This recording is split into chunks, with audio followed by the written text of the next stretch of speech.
Syadaralun beredar di media sosial video seorang kakek ngamuk ke pemuda yang membangunkan sahur di daerah Mertoyo dan Magelang.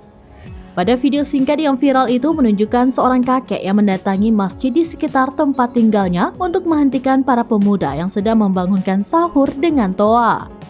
Kedatangan pria paruh baya tersebut sontak membuat para pemuda itu kebingungan sekaligus panik.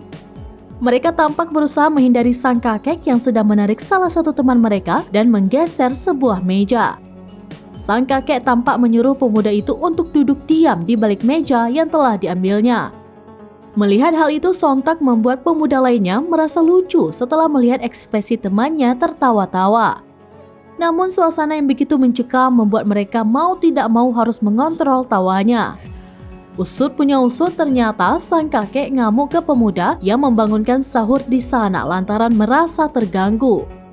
Bersamaan ketika pemuda-pemuda itu membangunkan sahur, sang kakek diketahui sedang mengaji. Rumah sang kakek yang berada tepat di sebelah masjid membuat suara para pemuda yang membangunkan sahur dengan toa masjid itu terdengar begitu jelas. Hal itu pula yang membuat sang kakek terganggu karena suara mereka yang dirasa begitu berisik. Alhasil, sang kakek yang naik darah akhirnya mendatangi para pemuda itu di masjid dan memarahi mereka.